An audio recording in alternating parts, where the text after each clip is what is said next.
तो जैसी हमारी बात चल रही थी उसमें यह था कि हम पूरा क्रैश कोर्स करेंगे लेकर चैप्टर 1 से और लेकर चैप्टर 13 तक 10th क्लास का पूरा कंसेप्ट हमें क्लियर करना है और फास्टली मतलब सिर्फ रिवीजन के तौर पे हमें क्लियर करना है। हम देख रहे हैं chemical reactions and equations, chapter number 1 है, क्लास 10 से है, चैप्टर केमिस्ट्री का फर्स्ट चैप्टर है और इसमें व्हाट इज केमिकल रिएक्शन, इसमें हमें बात करनी है। केमिकल रिएक्शंस की होने की 4 खूबियां हैं, 4 क्वालिटीज हैं। सबसे पहली क्वालिटी है चेंज इन स्टेट। अगर किसी रिएक्शन में, अगर किसी जगह हम देख रहे हैं कि स्टेट में चेंज हो जा रहा है तो हम ये मानेंगे कि वो एक रिएक्शन हो सकती है।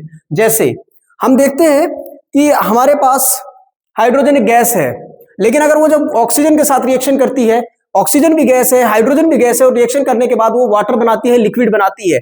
पहले क्या स्टेट थी? पहले स्टेट थी उसकी गैस, अब क्या स्टेट हो गई? अब उसकी स्टेट हो गई है लिक्विड। इसका मतलब ये हुआ कि यहां पर स्टेट में चेंज हो गया है और ये एक केमिकल रिएक्शन है। तो सबसे पहले हम देखते हैं चेंज इन स्टेट का एग्जांपल।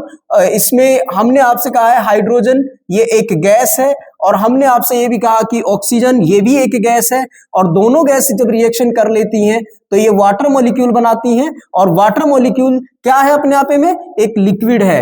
ये गैस है, ऑक्सीजन गैस है, और वाटर जो है ये एक अपने आप में लिक्विड है।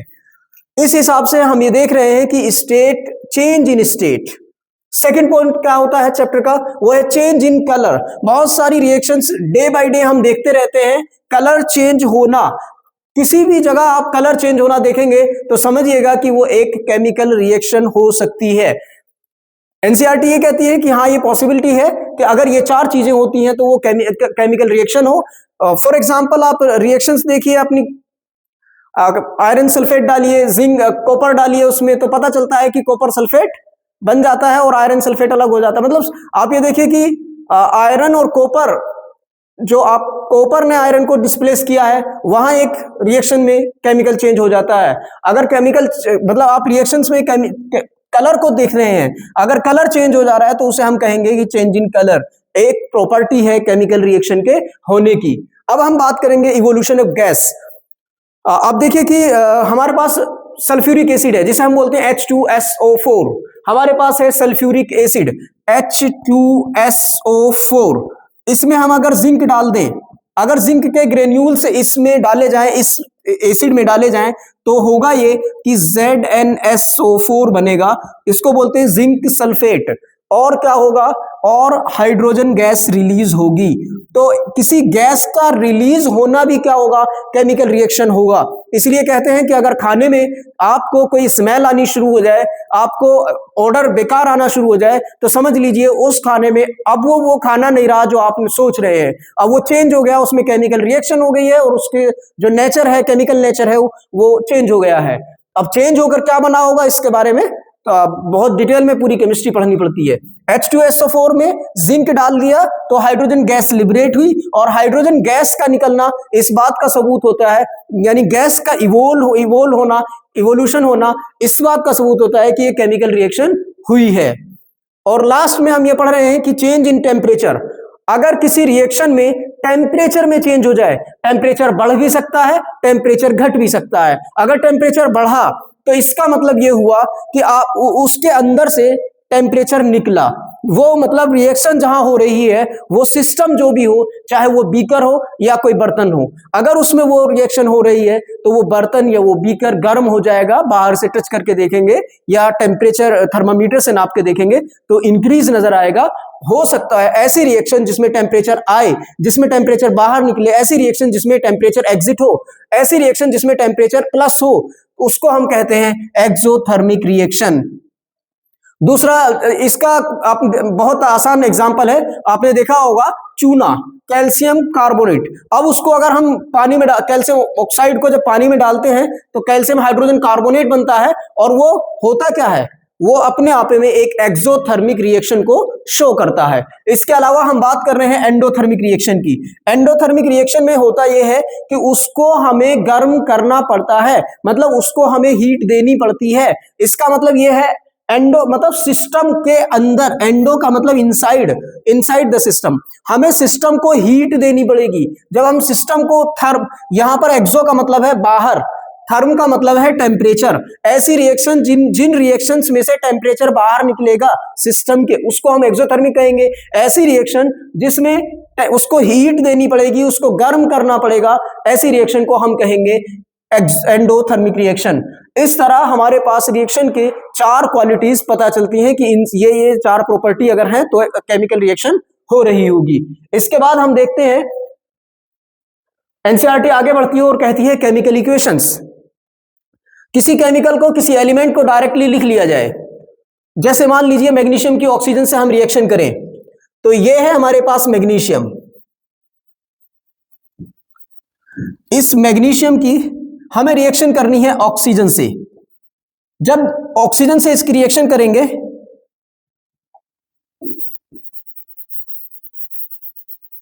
तो इस तरह मैग्नीशियम ऑक्साइड नाम का एक कंपाउंड बनेगा।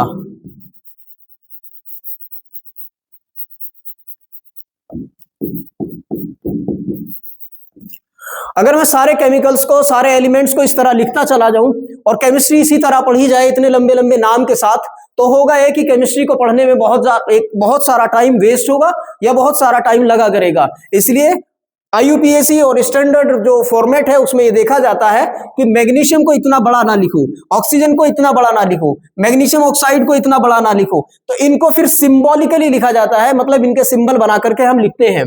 सबसे पहले ये देखिए कि जो ये रिएक्शन हमने यहां लिखी है magnesium plus oxygen is equal to, या ये कहिए कि मैग्नीशियम ऑक्साइड बनाते हैं, तो इसमें आप एरो का निशान देख रहे हैं। एरो का निशान ये शो करता है कि किसने रिएक्शन करी है और क्या प्रोडक्ट बना है।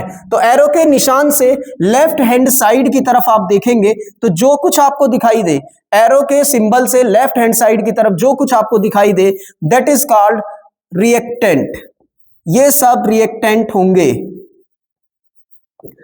एरो के निशान से राइट हैंड साइड की तरफ आप देखिए, अगर यहां पर आपको जो भी कुछ दिखाई है, चाहे एक भी दिखाई दे सकता है, एक से ज्यादा भी प्रोडक्ट दिखाई दे सकते हैं, इन सबको हम कहते हैं प्रोडक्ट।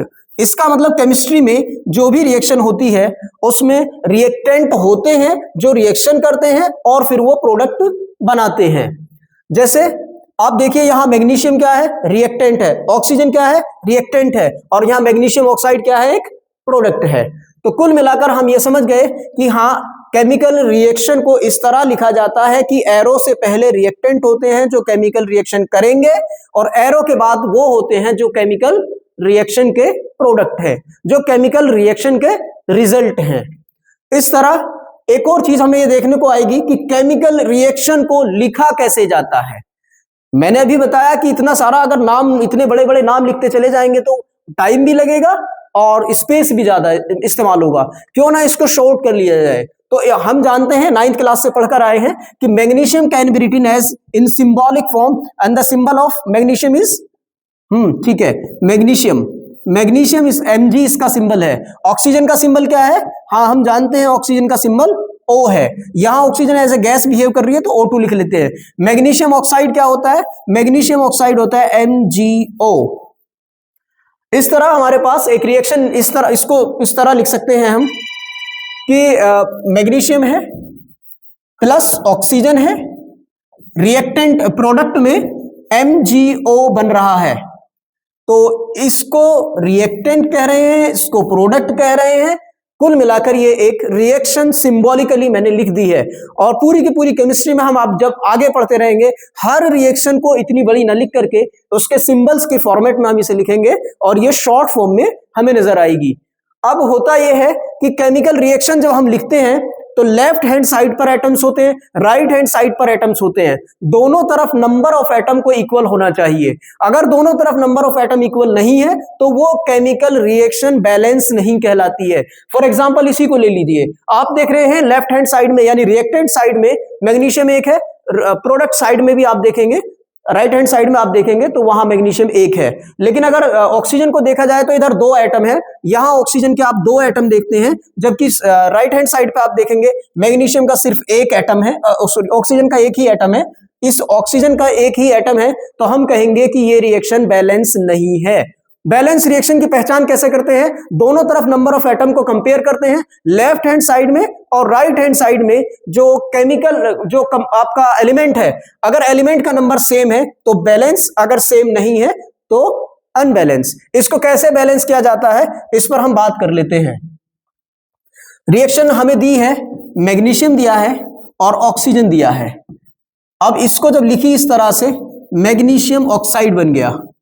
यहां पर हम देख रहे हैं दो एटम है ऑक्सीजन के, मैग्नीशियम तो ओके है, लेकिन अगर इसको हम कोई डिस्टरबेंस नहीं करेंगे, इसे पूरे को बिल्कुल नहीं छेड़ेंगे, क्योंकि जो बन चुका है वो बन चुका है। हाँ, इसके नंबर को चेंज किया जा सकता है, इसके मल्टीपल को यहां पर मल्टीपल लगा करके, यहां पर लगा करके या यहां पर लगा करके चेंज कर सकते हैं। जरूरी नहीं है कि सब जगह लगे, हाँ जहां जरूरत होगी हम वहां लगाएंगे। फॉर एग्जाम्पल मैग्नीशियम को तो अभी हम नहीं देख रहे हैं, या इस तरह लिख लीजिए मैग्नीशियम, यहां लिखिए ऑक्सीजन।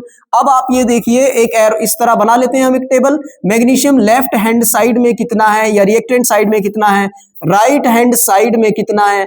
लेफ्ट हैंड साइड में मैग्नीशियम हमें दिखाई दे रहा है एक है, राइट साइड में मैग्नीशियम एक है। ऑक्सीजन देखें तो यहां दो है और यहां एक है। इसको बैलेंस करना है तो इसको दो से मल्टीप्लाई करनी पड़ेगी। तो जो ये मल्टीप्लाई का निशान मैंने यहां लगाया है, इस वाले निशान को हम उठाएंगे और यहां रख देंगे। जैसे ही हम यहां रखेंगे तो हमें ये दिखाई देगा कि मैग्नीशियम भी दो हो गए हैं। ऑक्सीजन तो दो हो ही गए, साथ में मैग्नीशियम भी चेंज हो गया। तो इसका मतलब ये हुआ यहां पर मैग्नीशियम को दो से मल्टीप्लाई करना पड़ा। लेकिन जब इधर दो हो जाएंगे राइट हैंड साइड में, तो लेफ्ट हैंड साइड में भी हमें दो से मल्टीप्लाई करना पड़ेगा मैग्नीशियम को। और ये काम जब हम कर देंगे तो अब हम देखेंगे दोनों तरफ, चाहे आप लेफ्ट साइड में देखो चाहे राइट साइड में देखो, मैग्नीशियम भी दो है, ऑक्सीजन भी दो है। Number of atom of magnesium on the left hand side दो, number of oxygen on the left hand side 2।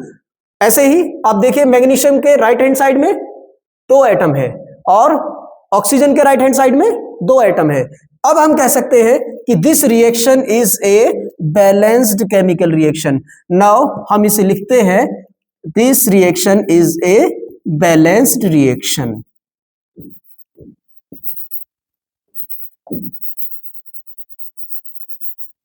एक एग्जांपल और ले लेते हैं।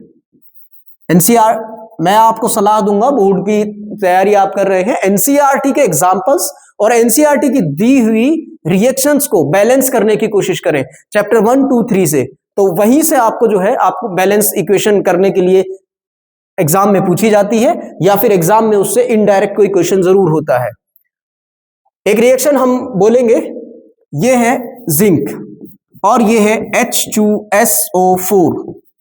यस, इस रिएक्शन का मैंने रिएक्टेंट लिख दिए हैं और प्रोडक्ट इस तरह से बनता है इसका, zinc sulphate ZnSO4 plus hydrogen.